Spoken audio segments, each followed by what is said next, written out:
Hi നമസ്കാരം. സഹകാരി raise പ്ലസിൻ്റെ PSC ക്ലാസ്സിലേക്ക് എൻ്റെ പ്രിയപ്പെട്ട കൂട്ടുകാർക്ക് സ്വാഗതം.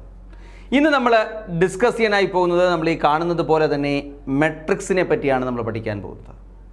+2 നമ്മൾ വളരെ നന്നായിട്ട് നമ്മൾ പഠിച്ചിട്ടുണ്ട്. +2 ക്ലാസ്സുകളിൽ നമ്മൾ വളരെ നന്നായിട്ട് പഠിച്ചിട്ടുള്ള മെട്രിക്സ് എന്ന് പറയുന്ന ഏറ്റവും സിമ്പിളായിട്ടുള്ള ഒരു ഭാഗത്തെക്കുറിച്ച്, അതിൻ്റെ ഒന്നാമത്തെ ഭാഗത്തെക്കുറിച്ചാണ് നമ്മൾ ഇന്നത്തെ ക്ലാസ്സിൽ ഡിസ്കസ് ചെയ്യാനായി പോകുന്നത്. യെസ്, അപ്പോൾ എന്താണ് മെട്രിക്സ് എന്ന്, അതിൻ്റെ ബേസിക് ആയിട്ടുള്ള കാര്യങ്ങൾ, പലതരത്തിലുള്ള മെട്രിക്സുകൾ, അതെങ്ങനെയാണ് നമ്മൾ എഴുതുന്നത് എന്നതിനെക്കുറിച്ചുള്ള ആദ്യമായിട്ടുള്ള കുറച്ച് ബേസിക് ആയിട്ടുള്ള കാര്യങ്ങളാണ് നമ്മൾ ഇന്നത്തെ ക്ലാസ്സിൽ ഡിസ്കസ് ചെയ്യാനായി പോകുന്നത്. Yes, matrix was first introduced by Arthur Cayley in 1858. അപ്പോൾ നമ്മുടെ NCERT സിലബസ് പ്രകാരം നമ്മൾ +2 തന്നിരിക്കുന്ന ടെക്സ്റ്റ് പ്രകാരം അവർ പറയുന്നത് മെട്രിക്സ് ആദ്യമായി ഇൻട്രൊഡ്യൂസ് ചെയ്തത് ആരാണ്? നമ്മുടെ ആർതർ കെയ്ലി എന്ന് പറയുന്ന ഒരു വ്യക്തിയാണ്. ഇദ്ദേഹമാണ് ആദ്യമായിട്ട് ഇൻട്രൊഡ്യൂസ് ചെയ്തത് എന്നാണ് പറയുന്നത്. എന്നാൽ നമ്മൾ സാധാരണഗതിയിൽ നമ്മുടെ ടെക്സ്റ്റിൽ പറഞ്ഞിരിക്കുന്നത് ഇതായതുകൊണ്ടാണ് ഞാനിവിടെ ഇങ്ങനെ പറഞ്ഞിരിക്കുന്നത്.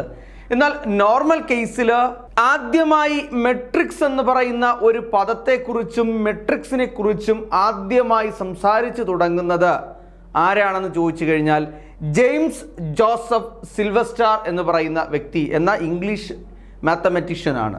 ജെയിംസ് ജോസഫ് സിൽവസ്റ്റാർ എന്ന ഇംഗ്ലീഷ് മാത്തമാറ്റീഷ്യനാണ് ആദ്യമായിട്ട് മെട്രിക്സിനെ കുറിച്ചും മെട്രിക്സിൻ്റെ കാര്യങ്ങളെക്കുറിച്ചും മെട്രിക്സ് എന്ന പദത്തിനെക്കുറിച്ചുമൊക്കെ ആദ്യം സംസാരിക്കുന്നത്. അതിനുശേഷം ഇത് നമ്മുടെ പബ്ലിക്കുമായിട്ട് അല്ലെങ്കിൽ നമ്മുടെ ഫിസിക്സ്, സ്റ്റാറ്റിസ്റ്റിക്സ് മറ്റു ഭാഗങ്ങളിലേക്ക് ബന്ധപ്പെടുത്തിക്കൊണ്ട് അല്ലെങ്കിൽ ലീനിയർ ഇക്വേഷൻസ് സോൾവ് ചെയ്യുന്നതുമായി ബന്ധപ്പെടുത്തിക്കൊണ്ട് ഡിസ്കസ് ചെയ്തത് ആരാണ്? നമ്മുടെ ആർതർ കെയ്ലി എന്ന് പറയുന്ന വ്യക്തിയാണ്. Okay, yes. അപ്പോൾ നമുക്ക് എന്താണ് മെട്രിക്സ് എന്ന് നോക്കാം. നമ്മൾ രണ്ട് പേരെ പറ്റിയാണ് നമ്മളിവിടെ സംസാരിക്കാൻ പോകുന്നത്. ഒന്ന് ഞാനുണ്ട്, എൻ്റെ പേര് നിതിൻ എന്നാണ്. രണ്ടാമത് ശ്യാം സാറുണ്ട് കേട്ടോ, നമ്മുടെ ശ്യാം സാറുണ്ട്. അങ്ങനെ രണ്ട് പേര് ഉണ്ട്. അപ്പോൾ എൻ്റെ കൈവശം ഉള്ളത്, ഇപ്പോൾ നോക്കാം, എൻ്റെ കൈവശം 4 നോട്ട്ബുക്കുകളുണ്ട്. എൻ്റെ കൈവശം എത്രയുണ്ട്? 4 നോട്ട്ബുക്കുകളുണ്ട്. അതുപോലെ തന്നെ 2 പെന്നും എൻ്റെ കൈവശം ഉണ്ട്. എന്നാൽ ശ്യാം സാറിൻ്റെ കയ്യിലാണെങ്കിൽ 3 നോട്ട്ബുക്കുമുണ്ട്, 1 പെന്നുമാണ് കയ്യിലുള്ളത്, അല്ലേ? യെസ്, ഇത് തന്നെയാണ് നമ്മളിതിനെ മെട്രിക്സ് ആയിട്ട് നമ്മൾ പറയാൻ പോകുന്നു. ഇതിനെ നമ്മൾ എങ്ങനെ അറേഞ്ച് ചെയ്യുന്നു? നമ്മൾ ഒരു റെക്ടാങ്കുലർ ബ്രാക്കറ്റ് ഉണ്ടല്ലോ, നമ്മൾ പഠിച്ചിട്ടുണ്ട് പലതരത്തിലുള്ള ബ്രാക്കറ്റുകൾ. നോക്കുക, ഒരു റെക്ടാങ്കുലർ ബ്രാക്കറ്റിൽ നമ്മൾ എന്ത് ചെയ്യുന്നു? ഇതിനെ അറേഞ്ച് ചെയ്യുന്നു. ഈ അറേഞ്ച് ചെയ്ത ഇതിനെ നമ്മൾ പറയുന്നതാണ് മെട്രിക്സ് എന്ന്.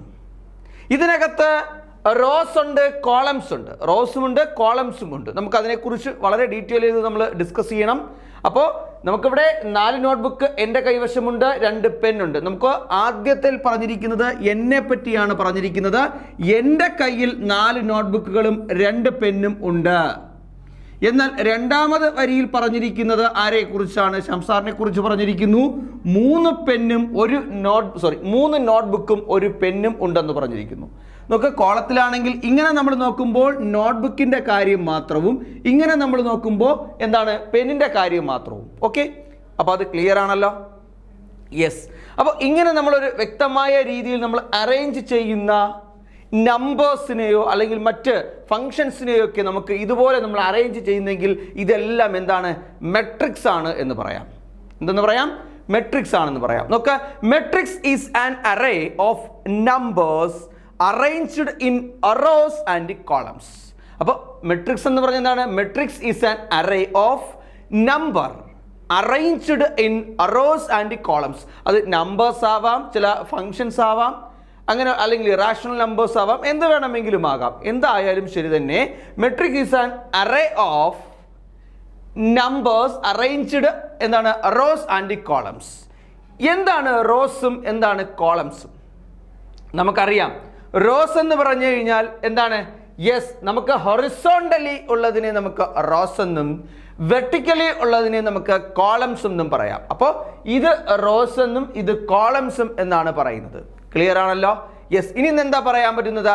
The number consisting a matrix is known as elements അല്ലെങ്കിൽ മെമ്പേഴ്സ്. അപ്പോൾ ഈ മെട്രിക്സ് മെട്രിക്സിനകത്തുള്ള ഇതിനകത്ത് ഉപയോഗിച്ചിരിക്കുന്ന 4, 2, 3, 1 ഈ പറയുന്ന നമ്പേഴ്സിനെ അല്ലെങ്കിൽ ഇതിനകത്ത് അടങ്ങിയിരിക്കുന്ന ആരാണോ അവരെ നമ്മൾ പറയുന്നത് എലമെന്റ്സ് എന്നാ പറയുന്നത്. എന്താ പറയുന്നത്? എലമെന്റ്സ് എന്നാണ് പറയുന്നത്, അല്ലെങ്കിൽ ആ മെട്രിക്സിനകത്തുള്ള മെമ്പേഴ്സ് എന്നാണ് പറയുന്നത്. യെസ്, അപ്പൊ ഞാൻ പറഞ്ഞ കാര്യങ്ങളെല്ലാം ക്ലിയർ ആണ്. എന്താണ് മെട്രിക്സ് എന്ന് പറഞ്ഞു? Matrix is an array of numbers അല്ലെങ്കിൽ number arranged in rows and columns എന്ന് പറഞ്ഞു. അതുപോലെ തന്നെ the number consisting a matrix is known as elements. അപ്പോൾ മെട്രിക്സിനകത്തുള്ള നമ്പേഴ്സിനെ നമ്മൾ പറയുന്ന പേരാണ് എലമെന്റ്സ് എന്നോ അല്ലെങ്കിൽ മെമ്പേഴ്സ് എന്നോ നമുക്ക് പറയാം. യെസ്, അതുപോലെ തന്നെ matrix are denoted by capital letters. അപ്പോൾ നോക്കുക, എല്ലായ്പ്പോഴും നമ്മൾ ഈ മെട്രിക്സിനെ നമ്മൾ പറയുന്നത് ക്യാപിറ്റൽ ലെറ്റേഴ്സ്. നോക്കുക, ഈ മെട്രിക്സിന് നമുക്ക് എങ്ങനെ പറയാം? A equal to 4, 2, 3, 1. നോക്കുക, ക്യാപിറ്റൽ ലെറ്റേഴ്സിലാണ് നമ്മൾ എന്തിനെ സൂചിപ്പിക്കുന്നത്? നമ്മൾ ഒരു മെട്രിക്സിന് പേര് നൽകുന്നത്. അപ്പോൾ ഇത് എ മെട്രിക്സ് ആണ്. എന്ത് മെട്രിക്സ് ആണ്? എ മെട്രിക്സ് ആണ്. അങ്ങനെ പേര് നൽകുന്നത് ക്യാപിറ്റൽ ലെറ്റേഴ്സിലും ഇതിനകത്തുള്ള ഇതിനെ നമ്മൾ ഡിനോട്ട് ചെയ്യുന്നതിന് വേണ്ടിയിട്ട് നമ്മൾ സ്മോൾ ലെറ്റേഴ്സുമാണ് ഉപയോഗിക്കുന്നത്. അപ്പോൾ ഒരു മെട്രിക്സിനകത്തുള്ള മെമ്പേഴ്സ് അല്ലെങ്കിൽ അതിൻ്റെ എലമെന്റ്സിനെ നമ്മൾ ഡിനോട്ട് ചെയ്യുന്നതിന് വേണ്ടിയിട്ട് നമ്മൾ ഉപയോഗിക്കുന്നത് സ്മാൾ ലെറ്റേഴ്സും, എന്നാൽ മെട്രിക്സിന് പേര് നൽകുന്നത് ക്യാപിറ്റൽ ലെറ്റേഴ്സുമാണ് എന്നുള്ള കാര്യം. ഓക്കെ, അപ്പോൾ ഇത്രയും പറഞ്ഞ കാര്യങ്ങൾ ക്ലിയർ ആണല്ലോ. യെസ്, എന്താ നമ്മൾ പറഞ്ഞത്? NCERT സിലബസ് പ്രകാരം matrix was first introduced by Arthur Cayley എന്നാണ് പറഞ്ഞിരിക്കുന്നത്. എന്നാൽ നിങ്ങൾ മനസ്സിലാക്കേണ്ട മറ്റൊരു കാര്യം നോക്കുക, ഇത് പുസ്തകത്തിൽ പറഞ്ഞിരിക്കുന്നതാണ്. എന്നാൽ പറഞ്ഞിരിക്കേണ്ട മെട്രിക്സ് എന്ന് പറയുന്ന ആദ്യമായിട്ട് മെട്രിക്സിനെ പറ്റി പറയുന്നതും മെട്രിക്സ് എന്ന് പറയുന്ന വാക്കിനെ കുറിച്ചും ആദ്യമായി പറയുന്നത് ജെയിംസ് ജോസഫ് സിൽവർസ്റ്റാർ എന്ന് പറയുന്ന വ്യക്തിയാണ്. ഒരു ഇംഗ്ലീഷ് മാത്തമാറ്റീഷ്യനാണ്. അദ്ദേഹമാണ് ആദ്യം ഇതിനെക്കുറിച്ച് സംസാരിക്കുന്നത്. എന്നാൽ ഈ മെട്രിക്സ് എന്ന് പറയുന്ന സാധനം അല്ലെങ്കിൽ ഈ മെട്രിക്സ് എന്ന് പറയുന്ന ഈ പ്രോബ്ലം അല്ലെങ്കിൽ ഈ ഒരു മാത്സ് എന്ന് പറയുന്ന ഈ പറയുന്ന മെട്രിക്സ് പബ്ലിക്കിലേക്ക് അല്ലെങ്കിൽ ലീനിയർ ഇക്വേഷൻസ് സോൾവ് ചെയ്യാനും നമ്മുടെ ഫിസിക്സ്, സ്റ്റാറ്റിസ്റ്റിക്സ് എന്നിവയിലേക്ക് ഉപയോഗിക്കുന്നതിന് വേണ്ടിയിട്ട് അതിനെ ഒന്ന് സെറ്റ് ചെയ്തെടുത്ത് അല്ലെങ്കിൽ ആദ്യമായി ഉപയോഗിച്ച വ്യക്തി ആരാണെന്ന് ചോദിച്ചു കഴിഞ്ഞാൽ അതാണ് ആർതർ കെയ്ലി എന്ന് പറയുന്ന ഒരു വ്യക്തി. ഓക്കെ, അപ്പോൾ നമ്മൾ മനസ്സിലാക്കേണ്ടത് PSC പരീക്ഷയ്ക്ക് ചോദിച്ചു കഴിഞ്ഞാൽ അഥവാ പരീക്ഷയ്ക്ക് ചോദിക്കുന്നുവെങ്കിൽ ആരുടെ പേര് തന്നെ പറയുക? ആർതർ കെയ്ലി എന്നുള്ള പേര് തന്നെ പറയുക. കാര്യം വേറൊന്നും കൊണ്ടല്ല, നമ്മുടെ പുസ്തകത്തിൽ NCERT സിലബസിൽ പറഞ്ഞിരിക്കുന്ന പുസ്തകപ്രകാരം ആര് തന്നെയാണ്? ആർതർ കെയ്ലി തന്നെയാണ്. ഓക്കെ, ഇനി മെട്രിക്സ് എന്ന് പറഞ്ഞാൽ എന്താണ്? ഒരിക്കലും പരീക്ഷയ്ക്ക് matrix what you mean by matrix എന്ന് ഒരിക്കലും ചോദിക്കില്ല. നമ്മൾ മനസ്സിലാക്കി വെച്ചിരുന്നാൽ മതി. ബാക്കി ഈ പറഞ്ഞ കാര്യങ്ങളൊന്നും എന്താണ് ഒരിക്കലും എന്ത് ചെയ്യില്ല, പരീക്ഷയ്ക്ക് കാണാതെയോ അല്ലെങ്കിൽ പരീക്ഷയ്ക്ക് ഫില്ലിംഗ് ദ ബ്ലാങ്ക്സോ അങ്ങനെ ഒന്നും ചോദിക്കില്ല. നമ്മളിതെല്ലാം എന്താണ് കൃത്യമായി മനസ്സിലാക്കി വെച്ചിരുന്നാൽ മതി. ഓക്കെ, യെസ്, ഇനി നമ്മൾ ഡിസ്കസ് ചെയ്യാൻ പോകുന്ന പലതരത്തിലുള്ള മെട്രിക്സിനെ പറ്റിയാണ് നമ്മൾ ഡിസ്കസ് ചെയ്യാൻ പോകുന്നത്. നോക്കാം. യെസ്, അപ്പോൾ നമുക്ക് മെട്രിക്സിന്റെ 1-2 എക്സാമ്പിൾസ് നമുക്ക് നോക്കാം. ആദ്യം ഞാനിതാ ഒരു മെട്രിക്സ് എഴുതും. നോക്കൂ, ഞാനിവിടെ ഒരു മെട്രിക്സ് എഴുതി. ഈ മെട്രിക്സ് 2, 3, 4, 5 ഇതാ ഒരു മെട്രിക്സ് ഞാൻ എഴുതിയിട്ടിരിക്കുന്നു. ഈ മെട്രിക്സിന് ഞാൻ നൽകുന്ന പേരെന്ന് പറയുന്നത് A ആണ്. അപ്പോൾ ഇതിന്റെ ഓർഡർ എന്താണ് എന്നാണ് നമ്മൾ നോക്കുന്നത്. ഇതിന്റെ ഓർഡർ അപ്പോൾ നോക്കാം, എ മെട്രിക്സ് ആണ്. എ മെട്രിക്സ് എന്ന് പറഞ്ഞാൽ ഇതിന്റെ ഓർഡർ നമ്മൾ എഴുതാൻ പോകുന്നു. അതായത് ഇതിന്റെ ഓർഡർ എഴുതിക്കുന്നത് എത്ര റോസ് ഉണ്ട്, എത്ര കോളംസ് ഉണ്ട് എന്നാണ് നമ്മൾ നോക്കുന്നത്. എത്ര റോസ് ഉണ്ട്, എത്ര കോളംസ് ഉണ്ട്. ഇവിടെ എത്ര റോസ് ഉണ്ട്? 1, 2 റോസും അതുപോലെ തന്നെ 2 കോളംസും ആണുള്ളത്. 2 കോളംസും ആണ് ഉള്ളത്. 2 റോസ് ഉണ്ട്, 2 കോളംസ് ഉണ്ട്. ഓക്കെ, അപ്പോൾ ഇതിനെ 2x2 മെട്രിക്സ് എന്ന് പറയാം. 2x2 മെട്രിക്സ് എന്ന് പറയാം. പക്ഷേ നമ്മൾ 2x2 ആണ് എഴുതുന്നതെങ്കിലും പക്ഷേ നമ്മൾ വായിക്കുന്നത് എങ്ങനെയാണ്? 2x2 മെട്രിക്സ് എന്നാണ്. എന്താണ് വായിക്കേണ്ടത്? 2x2 മെട്രിക്സ് എന്നാണ് നമ്മൾ വായിക്കേണ്ടത്. അപ്പോൾ നമ്മൾ പറഞ്ഞത് ഇത് എ മെട്രിക്സ് ആണ്. എ മെട്രിക്സിന്റെ ഓർഡർ എന്ന് പറയുന്നത് എന്താണ്? 2x2 മെട്രിക്സ് ആണ് എന്നുള്ള കാര്യം എന്ത് ചെയ്യുക? കൃത്യമായി ആലോചിക്കുക. ഇപ്പൊ 2x2 എന്ന് പറഞ്ഞാൽ നമ്മൾ എഴുതുന്നത് എന്താണ്? 2x2 മെട്രിക്സ് എന്നാണ് എഴുതുന്നത്, മറന്നു പോകരുത്. യെസ്, അപ്പോൾ ഇതിനെ നമ്മൾ ഓർഡർ ഓഫ് മെട്രിക്സ് എ എന്നാണ് എഴുതുന്നത്. എന്താ ഓർഡർ ഓഫ് എന്ന് പറഞ്ഞാൽ? ഓർഡർ ഓഫ് എന്ന് പറഞ്ഞാൽ ഓർഡർ ഓഫ് മെട്രിക്സ് എ. കണ്ടല്ലേ, ഇത് മെട്രിക്സ് എ ആണ്. ഇതിന്റെ ഓർഡർ ഓഫ് മെട്രിക്സ് എ എന്നാണ് വായിക്കേണ്ടത്. ഓ കഴിഞ്ഞതിന് ശേഷം ബ്രാക്കറ്റിനകത്ത് A, order of matrix A എന്ന് പറഞ്ഞാൽ ഇവിടെ എന്തെന്ന് പറയാം, 2x2 ആണ്. 2x2 മെട്രിക്സ് ആണ് എന്നുള്ള കാര്യം. Okay, yes. ഇനി നിങ്ങളൊരു കാര്യം കൂടി മനസ്സിലാക്കണം. 2x2 മെട്രിക്സിനകത്ത് എത്ര എലമെന്റ്സ് ഉണ്ട് എന്ന് ചോദിച്ചാൽ, അതായത് 2x2 മെട്രിക്സിനകത്ത് എത്ര എലമെന്റ്സ് ഉണ്ടെന്ന് ചോദിച്ചു കഴിഞ്ഞാൽ ഇവ പരസ്പരം ഇൻഡു ചെയ്താൽ മതി. എത്ര എലമെന്റ്സ് ഉണ്ട്? 4 എലമെന്റ്സ് ഉണ്ട് എന്ന് പറയാം. മറ്റൊരു എക്സാമ്പിൾ കൂടി നമ്മൾ നോക്കാം. മെട്രിക്സ് ബി ആണ്. ബി മെട്രിക്സിനെ പറ്റി പറയുന്നു. ബി മെട്രിക്സ് എന്ന് പറയുമ്പോൾ നമുക്കിവിടെ 2 3 4 5 6 7 നോക്കുക, ഞാൻ ഇങ്ങനെ എടുത്തിരിക്കുന്നു അല്ലേ, 2 3 4 5 6 7 എന്ന് നമ്പേഴ്സ് എടുത്തിരിക്കുന്നു. അപ്പോൾ ഇത് ബി മെട്രിക്സ് ആണ്. ബി മെട്രിക്സിന്റെ ഓർഡർ നമ്മൾ പറയുന്നത് എങ്ങനെയാണ്? Order of B matrix equal to, നോക്ക് ഇതിന്റെ താഴെ സഫിക്സിൽ തന്നെ നമുക്ക് എന്ത് ചെയ്യാം, അതിന്റെ വാല്യൂ നമുക്ക് ആ ഓർഡർ കൃത്യമായി എഴുതി നമുക്ക് ഡിനോട്ട് ചെയ്യാം. എങ്ങനെയാണ്? ഇതിനകത്ത് എത്ര റോസ് ഉണ്ട് നോക്ക്, 1 റോ 2 റോ, 2 റോസും അതുപോലെ തന്നെ 1 2 3 കോളംസും ആണ് ഉപയോഗിച്ചിരിക്കുന്നത്. അപ്പൊ അതുകൊണ്ട് 2x3 മെട്രിക്സ് ആണെന്ന് പറയാം. 2x3 മെട്രിക്സ് ആണ്. എന്താണ്? 2x3 മെട്രിക്സ് ആണ്. അതുപോലെ തന്നെ ഇതിൽ എത്ര എലമെന്റ്സ് ഉണ്ടെന്ന് ചോദിച്ചു കഴിഞ്ഞാൽ 2 × 3 6 എലമെന്റ്സ് ആണ് ഇതിനകത്ത് ഉള്ളത്, അല്ലെങ്കിൽ 6 മെമ്പേഴ്സ് ആണ് ഉള്ളത്. നമുക്ക് മറ്റൊരു മെട്രിക്സ് കൂടി നോക്കാം. നമുക്ക് സി മെട്രിക്സ് നോക്കാം. സി മെട്രിക്സ് എന്ന് പറഞ്ഞു കഴിഞ്ഞാൽ അത്രേ ഉള്ളൂ. 1 2 3 4 5 6 7 8 9 10 11 12. നോക്കാം, അടുത്തൊരു മെട്രിക്സ് ആണ് ഞാനിവിടെ സെറ്റ് ചെയ്തിരിക്കുന്നത്, സി മെട്രിക്സ്. ഈ സി മെട്രിക്സിന്റെ ഓർഡർ നമ്മൾ എങ്ങനെ എഴുതും? നമ്മൾ അതിന്റെ തൊട്ട് താഴെ അതിന്റെ സഫിക്സിൽ തന്നെ എഴുതും. ഇതിനകത്ത് എത്ര റോസ് ഉണ്ടെന്ന് നോക്ക്. 1 റോ 2 റോ 3 റോ, 3 റോസ് ഉണ്ട്. ഇനി എത്ര കോളംസ് ഉണ്ട്? 1 2 3 4 കോളംസ് ഉണ്ട്. അപ്പോൾ 3/4 മെട്രിക്സ് ആണ്. അപ്പോൾ order of C matrix equal to 3/4. ഇതിനകത്ത് എത്ര എലമെന്റ്സ് ഉണ്ടെന്ന് ചോദിച്ചു കഴിഞ്ഞാൽ 3 × 4 എത്രയുണ്ട്? 12 എലമെന്റ്സ്, 12 എലമെന്റ്സ് ഇതിനകത്തുണ്ട് എന്ന് പറയാം. സംഭവം ക്ലിയർ അല്ലേ? അപ്പോൾ എന്താണെന്ന് മനസ്സിലായില്ലേ? എക്സാമ്പിൾ ക്ലിയർ അല്ലേ? അപ്പോൾ നമ്മളിവിടെ പറഞ്ഞ എന്തൊക്കെയാണ്? നമ്മൾ പറഞ്ഞത് ഓർഡർ ഓഫ് മെട്രിക്സ് എഴുതാൻ പറഞ്ഞു. നമ്മൾ അതിൻ്റെ തൊട്ട് താഴെ ഓരോ മെട്രിക്സിൻ്റെയും സഫിക്സ് തന്നെയാണ്, അതിൻ്റെ താഴെ തന്നെയാണ് നമ്മൾ എന്തെഴുതുന്നത്, അതിൻ്റെ വാല്യൂ എഴുതി വെക്കുന്നത്, അതിൻ്റെ ഓർഡർ എഴുതി വെക്കുന്നത്. ഇനി അതിനകത്ത് എത്ര എലമെന്റ്സ് അല്ലെങ്കിൽ എത്ര മെമ്പേഴ്സ് ഉണ്ടെന്ന് ചോദിച്ചു കഴിഞ്ഞാൽ നമുക്ക് എന്ത് ചെയ്യാൻ പറ്റും? നമുക്ക് ചെയ്യാൻ പറ്റും. ഇത്രയും കാര്യങ്ങൾ ക്ലിയർ അല്ലേ? നോക്കുക, ഇനി അടുത്ത ഞാൻ പറയാൻ പോകുന്ന കാര്യം നോക്കുക. If A matrix has m rows and n columns, its order is m × n. ഇപ്പോൾ നോക്കിയാൽ നമ്മളൊരു ജനറൽ ഫോം ഓഫ് മെട്രിക്സ് ആണ് എഴുതാൻ പോകുന്നത്. ഒരു മെട്രിക്സിന്റെ ജനറൽ ഫോമിനെ പറ്റിയാണ് സംസാരിക്കാൻ പോകുന്നത്. ഒരു മെട്രിക്സിന് ജനറൽ ഫോംസ് എന്ന് പറഞ്ഞാൽ, ഇപ്പം ഉദാഹരണത്തിന് ഞാൻ എ മെട്രിക്സ് എന്ന് വെറുതെ പറയുന്നു. ഇതിന്റെ ജനറൽ ഫോം ഞാൻ എങ്ങനെ പറയുന്നു എന്നുള്ള കാര്യം ശ്രദ്ധിച്ചിരുന്നോളൂ. നോക്കിയോളൂ, ഇതിന്റെ ജനറൽ ഫോം ഒന്നാമത്തെ റോയിലെ ഒന്നാമത്തെ കോളത്തിലെ വാക്ക് വരുന്നത് A11 ആണ്. A11 എന്താ A11 സൂചിപ്പിക്കുന്നത്? അത് ഫസ്റ്റ് റോയിലെ ഫസ്റ്റ് കോളത്തിലെ ലെറ്റർ ആണ് എന്നുള്ള കാര്യം, അല്ലെങ്കിൽ ആ എലമെന്റ് ആണ് എന്നാണ്. ഫസ്റ്റ് കോളത്തിലെ ഫസ്റ്റ് റോയിലെ എലമെന്റിനെ നമ്മൾ A11 എന്ന് പറയും. അപ്പോൾ തൊട്ടടുത്ത് എന്തായിരിക്കും? A12. അപ്പം നമ്മൾ A12. ക്ലിയർ അല്ലേ? എന്താ A12 എന്ന് പറയുന്നത്? ഫസ്റ്റ് റോയിലെ സെക്കൻഡ് കോളത്തിലെ എന്താണ് എലമെന്റ് ആണ് A12 എന്ന് പറയുന്നത്. അടുത്ത നോക്കിയേ, A13 A14 ഇങ്ങനെ പോയി A1n ആയി മാറും. A1n ആയി മാറും. Okay, yes. ഇനി നോക്കിയാൽ അടുത്ത നോക്കിയാൽ അതിന് തൊട്ട് താഴെ നോക്കാം. A എന്താണ്? 21. എന്താ 21 എന്ന് പറഞ്ഞാൽ? യെസ്, രണ്ടാമത്തെ റോയിലെ ഫസ്റ്റ് ലെറ്റർ.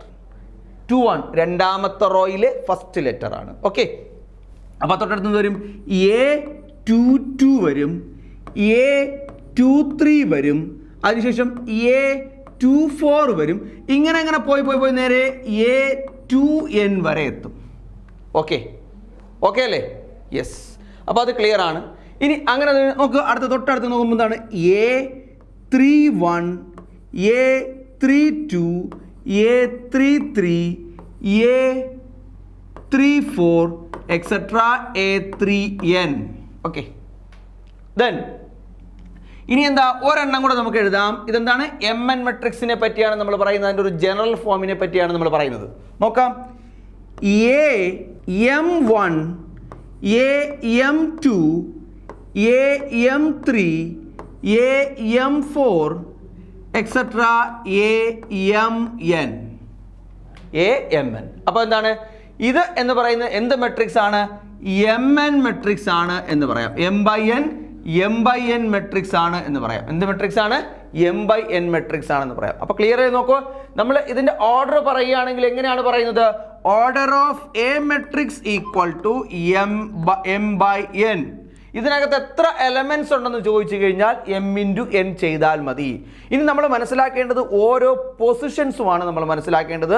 മുമ്പ് പരീക്ഷയ്ക്ക് നമുക്ക് PSC പരീക്ഷകൾക്ക് മുമ്പ് ചോദിച്ചിട്ടുള്ള ക്വസ്റ്റ്യൻ ആണ്. നമുക്ക് ഒരു മെട്രിക്സ് തരും. ഒരു മെട്രിക്സ് തന്നിട്ട് ഫൈൻഡ് A23 എന്ന് ചോദിക്കാം.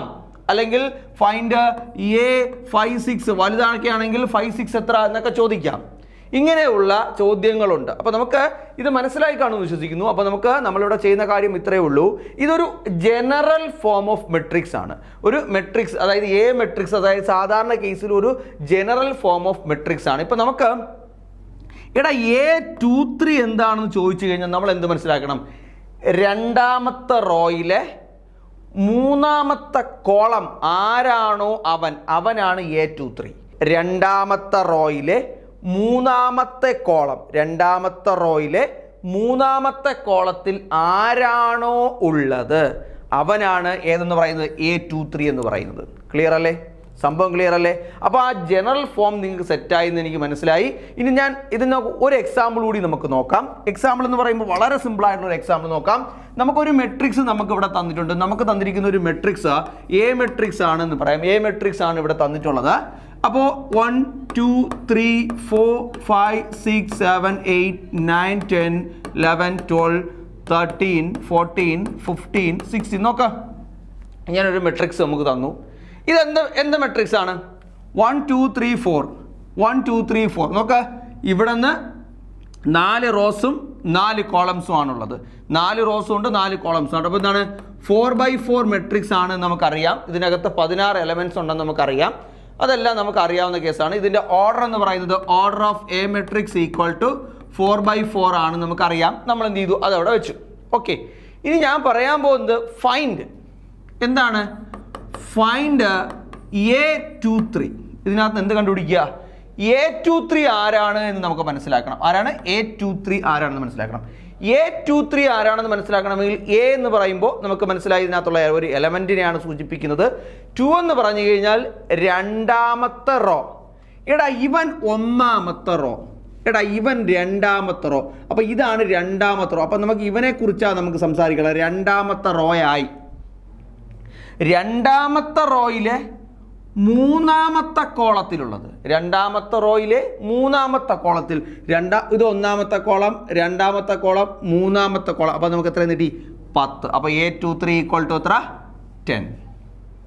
ഓക്കെ അല്ലേ? പൊസിഷൻ മനസ്സിലായില്ലേ? ഉദാഹരണത്തിന് മറ്റൊരു ചോദ്യം നോക്കേ. A42 എത്രയെന്ന് നമ്മൾ ചോദിക്കുകയാണ്. അപ്പോൾ എന്താ 4 എത്രയേ ഉള്ളൂ. നമ്മൾ നോക്കേണ്ടത് നാലാമത്തെ റോ ഇതാണ്. 42 എന്ന് പറഞ്ഞാൽ ഇതാണ് രണ്ടാമത്തെ കോളം അല്ലേ? നാലാമത്തെ റോയിൽ രണ്ടാമത്തെ കോളത്തിലുള്ളത് ആരാണ്? 8 ആണ്. അപ്പോൾ നമുക്ക് A42 എത്രയെന്ന് കിട്ടി? 8 എന്ന് കിട്ടി. സംഭവം സെറ്റ് അല്ലേ? ക്ലിയർ അല്ലേ? യെസ്. നമുക്ക് അടുത്ത ഒരു കാര്യത്തിലേക്ക് പോകാം. If A matrix has 12 elements. ഒരു മെട്രിക്സിന് എത്ര എലമെന്റ് ഉണ്ട്? 12 എലമെന്റ്സ് ഉണ്ടെന്നാണ് പറഞ്ഞിരിക്കുന്നത്. What are the possible orders it can have? അപ്പോൾ ഒരു മെട്രിക്സിന് 12 എലമെന്റ്സ് ഉണ്ടെങ്കിൽ എത്ര രീതിയിൽ അതിനകത്ത് ഓർഡേഴ്സ് മാറി മാറി വരാം? ഏതൊക്കെ രീതിയിൽ അല്ലെങ്കിൽ എത്ര രീതിയിൽ ഓർഡേഴ്സ് വരാം? നമുക്ക് ഇവിടെ ചോദിച്ചിരിക്കുന്നത് ഏതൊക്കെ രീതിയിൽ ഓർഡേഴ്സ് വരാം എന്നുള്ളതാണ്. PSC പരീക്ഷയ്ക്ക് ചോദിക്കാൻ സാധ്യതകൾ എത്ര ഓർഡേഴ്സ് വരാൻ സാധ്യതയുണ്ട്? നമ്പർ ഓഫ് ഓർഡേഴ്സ് ആയിരിക്കും നമുക്ക് കാൽക്കുലേറ്റ് ചെയ്യേണ്ടത്. അപ്പം നമുക്ക് ജസ്റ്റ് ഒന്ന് നോക്കാം. എന്താണ് 12 ആണല്ലേ? നമ്മൾ നേരത്തെ 4 × 4 എന്ന് പറഞ്ഞപ്പോൾ നമ്മൾ എന്ത് ചെയ്തു? അതായത് 4x4 അതിനകത്ത് എത്ര എലമെന്റ്സ് ഉണ്ട്? 16 എലമെന്റ്സ് ഉണ്ടെന്ന് നമുക്ക് മനസ്സിലായി അല്ലേ? 4x4 ആണെങ്കിൽ എന്താണ്? അതിനകത്ത് 16 എലമെന്റ്സ് ഉണ്ട്. അപ്പോൾ സ്വാഭാവികമായിട്ട് നമുക്ക് ഇൻറ്റു ചെയ്യുമ്പോൾ എത്ര കിട്ടണം? 12 കിട്ടണം. ഏതൊക്കെ നമ്പേഴ്സ്? 1 ഇൻറ്റു 2. അപ്പോൾ 1 ഇൻറ്റു 12 1/12 മെട്രിക്സ് ഒന്നാമത്തെ മെട്രിക്സ് 1/12. രണ്ടാമത്തെ മെട്രിക്സ് 2 ഇൻറ്റു 6 നമുക്ക് ചെയ്താലും നമുക്ക് എത്ര തന്നെ വരും? 12 വരും. അപ്പോൾ രണ്ടാമത്തെ മെട്രിക്സ് 2/6. ഇനി ഏത് പറയാം? 3 ഇൻറ്റു 4 പറയാം. 3 ഇൻറ്റു 4 12 ആണ്. അപ്പോൾ മൂന്നാമത്തെ മെട്രിക്സ് നമുക്ക് കിട്ടി 3/4 മെട്രിക്സ് കിട്ടി. ഏതാണ്? 3/4 മെട്രിക്സ് കിട്ടി. ഇനി നാലാമത്തെ മെട്രിക്സ് നമുക്ക് ഇവനെ നേരെ തിരിച്ചാൽ പോരെ. നമുക്ക് 3/4 മെട്രിക്സ് എന്ന് പറഞ്ഞു കഴിഞ്ഞാൽ 3 റോസും 4 കോളംസും ആണ്. അപ്പോൾ 4/3 ആകുമ്പോൾ എന്താവും? യെസ്, 4 റോസും 3 കോളംസും ആണ്. അതും ഒരു വ്യത്യസ്തമായിട്ട് ഇത് രണ്ടും സെയിം ആണെന്ന് ഒരിക്കലും വിചാരിക്കരുത്. ഇതിനകത്ത് 3 റോസ് 4 കോളംസ്, ഇതിനകത്ത് 4 റോസ് 3 കോളംസ് വ്യത്യസ്തമാണ്. യെസ്, അതും എത്ര എലമെന്റ്സ് അതിനകത്ത് വരും? അതിനകത്തും 12 എലമെന്റ്സ് വരും. ഇനി അഞ്ചാമത്തെ വീണ്ടും നോക്കാം. നമുക്ക് ഇവനെ തിരിച്ചെഴുതി കൂടെ. എങ്ങനെ എഴുതാം? 6 ഇൻറ്റു 2 എന്ന് എഴുതാം. അതും എന്ത് തന്നെയാണ്? 12 തന്നെയാണ്. അപ്പോൾ 6/2 മെട്രിക്സും വരുന്നുണ്ട്. 6/2 മെട്രിക്സും വരുന്നുണ്ട്. ഇനി ആറാമത്തെ നോക്കാം. 12 ഇൻറ്റു 1 എന്താണ്? 12 തന്നെയാണ്. അപ്പോൾ ഒരിക്കലും വിചാരിക്കരുത് ഇത് രണ്ടും സെയിം ആണെന്ന് വിചാരിക്കരുത്. ഇതിനകത്ത് എന്താണ്? ഒരു റോയും 12 കോളവും. ഇതിനകത്ത് 12 റോയും 1 കോളവും വ്യത്യസ്തമായിട്ടുള്ള മെട്രിക്സുകളാണ് എന്നുള്ള കാര്യം ആലോചിക്കുക. ഓക്കെ, അപ്പോൾ നമ്മളിവിടെ മെട്രിക്സിനെ പറ്റി പറഞ്ഞു. ഇനി ഏതെങ്കിലും പോസിബിൾ ഉണ്ടോ? ഇനി വേറെ ഏതെങ്കിലും ചാൻസ് ഉണ്ടോ? ഒരു ചാൻസും ഇല്ല. നമുക്ക് മൊത്തം എത്ര ചാൻസുകളാണ് കിട്ടിയത്? മൊത്തം 6 ചാൻസുകളാണ്. 6 രീതിയിൽ നമുക്ക് എന്ത് ചെയ്യാൻ പറ്റും? ഈ 12 എലമെന്റ്സ് ഉള്ള ഇതിനെ നമുക്ക് 6 ഓർഡേഴ്സ്, 6 രീതികളിൽ നമുക്ക് ഇതിനെ എന്ത് ചെയ്യാൻ പറ്റും? മെട്രിക്സ് നമുക്ക് സെറ്റ് ചെയ്യാൻ പറ്റും. എന്നാൽ മറ്റൊരു question, if A matrix has 13 elements, ഒരു മെട്രിക്സിന് എത്ര എലമെന്റ്സ് ഉണ്ട്? ആ മെട്രിക്സിനകത്ത് 13 എലമെന്റ്സ് ഉണ്ട് എങ്കിൽ 13 എലമെന്റ്സ് ഉണ്ട് എങ്കിൽ അതിനകത്ത് what are the possible orders it have? അതിനകത്ത് എത്ര ഓർഡേഴ്സ് നമുക്ക് പോസിബിൾ ആകും എന്നുള്ളതാണ് നമുക്ക് ചോദിച്ചിരിക്കുന്നത്. അപ്പോൾ അങ്ങനെയാണെങ്കിൽ നമുക്കൊന്ന് ചെയ്തു നോക്കാം. നമ്മൾ ചെയ്യുന്ന കാര്യം ഇത്രയേ ഉള്ളൂ. ഈ 13 എന്ന് പറഞ്ഞു കഴിഞ്ഞാൽ എന്ത് നമ്പറാണ്? നമുക്കറിയാം പ്രൈം നമ്പറാണ്. അതിൻ്റെ എന്താണ്? പ്രൈം നമ്പർ ആണ് എങ്കിൽ 13 ഇൻറ്റു 1 13 ആണ്. അതുപോലെ തന്നെ 1 ഇൻറ്റു 13 ആണ്. അപ്പോൾ സ്വാഭാവികമായിട്ട് വി ഹാവ് 2 ടൈപ്സ്. നമുക്ക് 2 രീതിയിൽ മാത്രമേ വി ഹാവ് 2 വേസ് അല്ലേ? നമുക്ക് 2 വഴികളിൽ മാത്രമേ ഈ 13 എലമെന്റ്സ് ഉള്ളതിനെ നമുക്ക് സെറ്റ് ചെയ്യാൻ കഴിയത്തുള്ളൂ. ഓക്കെ, 2 രീതിയിൽ. അപ്പോൾ നമ്മൾ ഇത്രയും നേരം എന്തൊക്കെ കാര്യങ്ങളാണ് നമ്മൾ ഡിസ്കസ് ചെയ്തത്? നമ്മൾ മെട്രിക്സ് എന്താണെന്ന് പറഞ്ഞു. നമുക്ക് മെട്രിക്സിന് ശേഷം മെട്രിക്സിനകത്തുള്ള ഓരോ സാധനങ്ങളെയും നമ്മൾ അല്ലെങ്കിൽ നമ്പേഴ്സിനെയും നമ്മൾ പറഞ്ഞത്, അല്ലെങ്കിൽ റാഷണൽ നമ്പേഴ്സ് ആവട്ടെ മറ്റു കാര്യങ്ങളാവട്ടെ, അല്ലെങ്കിൽ ലോഗ് ആകട്ടെ, അല്ലെങ്കിൽ അങ്ങനെയുള്ള എന്തെങ്കിലും എക്സ് ആവട്ടെ വൈ ആവട്ടെ എന്ത് തന്നെ ആയാലും ശരി തന്നെ, ഈ മെട്രിക്സിനെ ഇതിനകത്തുള്ള ഘടകങ്ങളെല്ലാം നമ്മൾ പറഞ്ഞിരിക്കുന്നത് എലമെന്റ്സ് എന്നാണ് പറഞ്ഞിരിക്കുന്നത്. എന്താണ് പറഞ്ഞിരിക്കുന്നത്? എലമെന്റ്സ് ആണ്. എലമെന്റ്സിനെ സ്മോൾ ലെറ്ററിലും മെട്രിക്സിനെ എല്ലായ്പ്പോഴും ക്യാപിറ്റൽ ലെറ്റേഴ്സിലുമാണ് പറയുന്നത് എന്ന് നമ്മൾ പറഞ്ഞു. ഇനി അതിനകത്തുള്ള ഓർഡർ എഴുതാൻ വേണ്ടി പറഞ്ഞു. നമ്മൾ അതിനുശേഷം ഈ മെട്രിക്സിന്റെ പൊസിഷൻസും നമ്മൾ പറഞ്ഞു. റോസും കോളംസും ആണ് എന്നുള്ള കാര്യവും നമുക്ക് അറിയാം. ആദ്യം റോസും രണ്ടാമത് കോളംസും ആണ് നമ്മൾ എടുക്കുന്നത് എന്നുള്ള കാര്യവും നമുക്കറിയാം. ഓക്കെ, സെറ്റാണ്, ക്ലിയർ ആണ്. ഓക്കെ, ഇനി നമ്മൾ അടുത്ത കാര്യത്തിലേക്ക് പോകുന്നു. Construct a 2 into 2 matrix where aij equal to I plus j. നമ്മുടെ പറഞ്ഞിരിക്കുന്നു ഒരു 2 into 2 മെട്രിക്സ് ഉണ്ടാക്കണം. പക്ഷേ aij equal to I plus j എന്നാണ് പറഞ്ഞിരിക്കുന്നത്. എന്താണ് aij? നമ്മൾ നേരത്തെ general form of the matrix പറഞ്ഞു. ഒരു മെട്രിക്സിൻ്റെ ജനറൽ ഫോം നമ്മൾ പറഞ്ഞിട്ടുണ്ടായിരുന്നു. ആ ജനറൽ ഫോമിൽ നമ്മൾ പറയുന്നു, നോക്ക് അതിൻ്റെ ഒരു അഡ്രസ്സ്, ആ ഒരു മെട്രിക്സിനെ ജനറൽ ഫോമിൽ നമ്മൾ പറഞ്ഞു. ആ ജനറൽ ഫോമിൽ കിടക്കുന്ന മെട്രിക്സിൻ്റെ അഡ്രസ്സിനെ നമ്മൾ സൂചിപ്പിക്കുന്നതാണ് aij. എന്താണ്? aij. ആ ഒരു മെട്രിക്സിൻ്റെ ഒരു അഡ്രസ്സിനെ നമ്മൾ സൂചിപ്പിക്കുന്നതാണ് aij എന്ന് പറയുന്നത്. I എന്ന് പറയുന്നത് റോസും j എന്ന് പറയുന്നത് കോളംസിൻ്റെയും പൊസിഷൻസ് ആണ് എന്നുള്ള കാര്യം എന്ത് ചെയ്യുക? കൃത്യമായിട്ട് ആലോചിക്കുക. അപ്പോൾ നമുക്കിതൊന്ന് സെറ്റ് ചെയ്യുമ്പോൾ ഈ ഒരു 2 into 2 മെട്രിക്സ് നമ്മൾ കൺസ്ട്രക്ട് ചെയ്യുമ്പോൾ നിങ്ങൾക്ക് മനസ്സിലാവും. അപ്പോൾ നമുക്ക് പറഞ്ഞിരിക്കുന്നത്, നമുക്ക് തൽക്കാലം ഒരു പേര് കൊടുക്കാം. എ മെട്രിക്സ് ആണ് എന്നതിന് പേര് കൊടുക്കാം. എ മെട്രിക്സ് ആണ്. എ മെട്രിക്സിൽ നമ്മൾ 2 into 2 മെട്രിക്സ് നമ്മുടെ അടുത്ത് സെറ്റ് ചെയ്യാൻ പറഞ്ഞിരിക്കുന്നു. 2 into 2. അപ്പോൾ നമ്മളിതാ A11 A12 A21 A22. അപ്പോൾ നമ്മളിതാ 2/2 മെട്രിക്സ് നമ്മളിവിടെ എന്ത് ചെയ്തു, കൺസ്ട്രക്ട് ചെയ്തു. നമുക്ക് പക്ഷേ ഇവിടെ പറഞ്ഞിരിക്കുന്ന ഒരു കണ്ടീഷൻ ഉണ്ട്, Aij ഈക്വൽ ടു I+j ആയിരിക്കണം എന്നാണ് പറഞ്ഞിരിക്കുന്നത്. എന്താണ് നമുക്ക് നോക്കാം, ഓരോന്നായിട്ട് നോക്കാം. A11 പൊസിഷനിലുള്ളത്, ഒന്നാമത്തെ ഈ ലെറ്റർ നോക്കുക, ഒന്നാമത്തെ പൊസിഷനിലുള്ള ഇതിനെ നമുക്ക് പറയാം, ഇതിൽ I എന്ന് പറഞ്ഞു കഴിഞ്ഞാൽ എത്രയാണ്, 1 ആണ്. J എന്ന് പറഞ്ഞാലും എത്ര തന്നെയാണ്, 1 ആണ്. അപ്പോൾ I+j ഈക്വൽ ടു എന്തെന്ന് വന്നു, യെസ് A11 ആണ് നമ്മൾ ചെയ്യുന്നത്. A11 I എന്ന് പറഞ്ഞു കഴിഞ്ഞാൽ 1 ആണ്, J എന്ന് പറഞ്ഞാൽ 1 ആണ്. അപ്പോൾ I+j എന്ന് പറഞ്ഞാൽ എത്രയെന്ന് പറയാം, 1 + 1 ഈക്വൽ ടു 2 ആണ്. ഓക്കെ, ഇനി A12 നമുക്ക് ചെയ്ത് നോക്കാം. അവിടെ I ആരാണ്, 1 ആണ്. J എന്ന് പറഞ്ഞാൽ ആരാണ്, 2 ആണ്. അപ്പോൾ സ്വാഭാവികമായിട്ട് I+j ആണ്. 1 + 2 ആണ്. 1 + 2 ഈക്വൽ ടു 3 വന്നു. സെറ്റ്. ഇനി അതിനുശേഷം A21 ആണ് നമുക്ക് ചെയ്യേണ്ടത്. A21 നമുക്ക് ചെയ്യണമെങ്കിൽ I എന്ന് പറഞ്ഞാൽ എത്രയാണ്, I നമുക്ക് 2 ആണ്.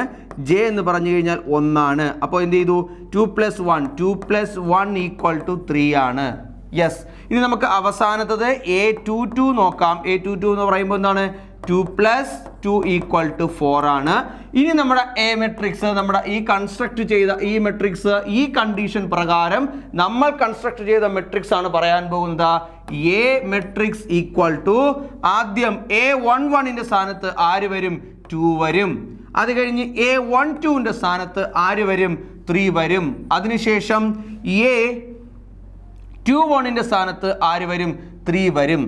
A22ന്റെ സ്ഥാനത്ത് ആര് വരും, യെസ് 4 വരും. നമ്മൾ കൺസ്ട്രക്ട് ചെയ്തു. ഈ കണ്ടീഷൻ പ്രകാരം Aij ഈക്വൽ ടു I+j എന്ന് പറയുന്ന കണ്ടീഷൻ പ്രകാരം നമ്മൾ 2/2 മെട്രിക്സ് നമ്മളിവിടെ കൺസ്ട്രക്ട് ചെയ്തു. സംഭവം സെറ്റ്. അപ്പോൾ ഐയും ജെയും എന്താണെന്ന് നമ്മൾ വളരെ കൃത്യമായിട്ട് മനസ്സിലാക്കി. അതിൻ്റെ പൊസിഷൻസിനെയാണ് ഐയും ജെയും സൂചിപ്പിക്കുന്നത് എന്നുള്ള കാര്യം മറന്നു പോകരുത്. കൃത്യമായി തന്നെ ഓർക്കുക. Construct a 2/2 matrix where Aij equal to I+j എന്നാണ് പറഞ്ഞിരിക്കുന്നത്. കണ്ടീഷൻ വളരെ ക്ലിയർ ആണ്. ആ കണ്ടീഷൻ പ്രകാരം നമ്മളിവിടെ മെട്രിക്സ് നമ്മൾ ക്രിയേറ്റ് ചെയ്തിരിക്കുന്നു. 2 3 3 4 എന്ത് മെട്രിക്സ് ആണ് ഇത്? 2/2 മെട്രിക്സ് ആണ്. അതിൻ്റെ ഓർഡർ പ്രകാരം 2/2 മെട്രിക്സ് ആണ്. നമ്മൾ ഈ പറഞ്ഞ കണ്ടീഷൻ പ്രകാരം നമ്മൾ എന്ത് സെറ്റ് ചെയ്തിരിക്കുന്നു? മെട്രിക്സ് നമ്മൾ സെറ്റ് ചെയ്തിരിക്കുന്നു. സംഭവം സെറ്റാണ്. നോക്കി. അപ്പോൾ നമ്മൾ ഇന്ന് ഡിസ്കസ് ചെയ്ത കാര്യങ്ങളെല്ലാം നിങ്ങൾക്ക് വളരെ ക്ലിയർ ആയിട്ട് മനസ്സിലായി എന്ന് വിശ്വസിക്കുന്നു. മെട്രിക്സിന്റെ കാൽക്കുലേഷനുമായി ബന്ധപ്പെട്ടുള്ള ക്ലാസ്സുമായിട്ട് നമുക്ക് വീണ്ടും കാണാം. അതുവരേക്കും good bye, all the best.